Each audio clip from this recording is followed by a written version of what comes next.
अंतिम चरण के चुनाव के बाद जो प्रत्याशी हैं उनका भाग्य वो मतपेटी में बंद हो गया, ईवीएम में बंद हो गया। ऐसे में आज हम ज्योतिषाचार्य स्वाति मिश्रा जी के पास आए हैं और जानते हैं इनसे कि जो इस बार का चुनाव है वो कितना खास होने वाला है। और प्रधानमंत्री तीसरी बार काशी से लड़ रहे हैं, तो क्या इस बार भी वो विजयी होंगे और उनका जो लक्ष्य 400 पार का है वो कितना पूरा हो पाएगा। सबसे पहले तो काशी के लिए हर हर महादेव।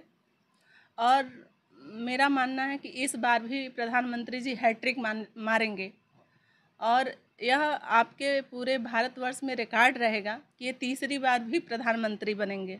यहाँ बात ग्रह और नक्षत्रों की हो रही है, तो आप आखिर किस आधार पर ये कह सकती हैं कि वो तीसरी बार प्रधानमंत्री बनेंगे? उनके ऐसे कौन से प्रबल ग्रह हैं जो उनको उच्च स्तर तक पहुँचाने में मदद कर रहे हैं? हमारे कुंडली में जब शनि उच्च का होता है तो वो हमें राजनीतिक पद देता है। और हमारे जो माननीय प्रधानमंत्री जी हैं, ईश्वर की कृपा से उनका मंगल भी उच्च है, बृहस्पति भी उच्च है और शनि भी उच्च का है। यहाँ तक कि यदि उनका शत्रु सामने आ जाए तो वह कांपने लगता है। जब रही बात बनारस की, कि जब बनारस में वोटें पड़ रही थी तो यहाँ पर लोग छुपा करके नहीं, गली से सीना चौड़ा करके निकलते थे कि हम जा रहे हैं सीधा माननीय प्रधानमंत्री नरेंद्र मोदी जी को ही देना है। अब आप बताइए कि आज तक कोई भी ऐसा नेता हुआ है जो कि सिर्फ और सिर्फ महिलाओं के लिए कोई एक दिन निकाला हो? हमारे माननीय प्रधानमंत्री जी ने संपूर्णानंद में आ करके स्पेशली एक भी पुरुष एंट्री नहीं कर सकता था, वहाँ पे महिलाओं की सुरक्षा करके सारी बहन बेटियों को बुलाया था। तो वह कहीं ना कहीं माता का रूप थी, कहीं ना कहीं बहन की रूप थी, कहीं ना कहीं बुआ दादी जो भी थी। एक वृद्धा थी जो 90 साल की थी, मुंह में से तार लगा करके आई थी। हम पूछे दादी क्यों आई हो, कहीं ये क्वेश्चन कोई लड़का पूछता तो हम बताते तुम तो महिला हो, तुम आई हो। उसी तरीके हम भी आए हैं, अपने प्रधानमंत्री से मिलने आए हैं। हमारे उम्र का कोई पता नहीं कि अब हम निकल जाएं। तो जो व्यक्ति अपनी माता का सेवा कर रहा था और पूरी दुनिया जानती है, वह भी कहीं ना कहीं उसे पुत्र के रूप में देखने आई थी। और मुझे 100% श्योर है कि वह भी महिला बीजेपी को ही वोट की होगी। और बीजेपी में स्पेशली नरेंद्र मोदी का चेहरा देख करके लोग जाते हैं और कमल के फूल को दावे के साथ ठोक करके आते हैं कि मुझे यहाँ पर जो भी चाहिए तो प्रधानमंत्री के रूप में मुझे नरेंद्र मोदी ही चाहिए।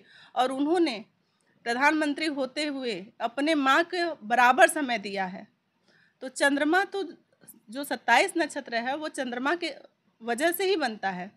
ये 27 नक्षत्र जो है वो चंद्रमा की पत्नियां हैं और इसमें से यदि कोई भी राशि आकर के उच्च का होती है तो प्रधानमंत्री उनको बनने से कोई रोक ही नहीं सकता। यहाँ तो 27 के 27 नक्षत्र उनके साथ खड़े हुए हैं और माननीय प्रधानमंत्री हमारे जो नरेंद्र मोदी जी हैं उन्हीं को ही आना है। बनारस में तो उनको कोई रोक ही नहीं सकता, बनारस तो उनके लिए हर हर महादेव है।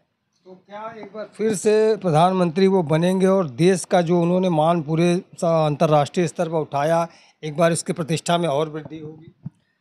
अभी तो आपने देख ही लिया, लोग कहते हैं ना कि ये पिक्चर का तो अभी शुरुआत था।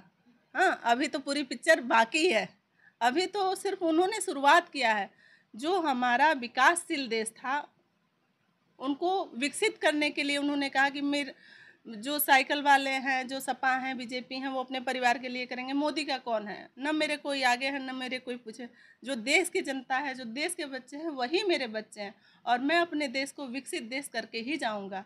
अब इससे बड़ा संदेश क्या हो सकता है? ऐसे व्यक्ति पे कोई संदेह कर ही नहीं सकता है कि कल आज उनके साथ पूछते नस्लें खाने कमाने के लिए बैठी हैं। जो व्यक्ति अपने लिए कुछ नहीं करता है वह अपनों के लिए क्या करेगा? उसका अपना सब कुछ ये भारत देश ही है। मेरा ढेर सारी शुभकामनाएं है। बाबा विश्वनाथ की कृपा उन पर ऐसे बढ़ी रहे, वो दीर्घायु हों और ऐसे ही भारत में अपना परचम लहराते रहें।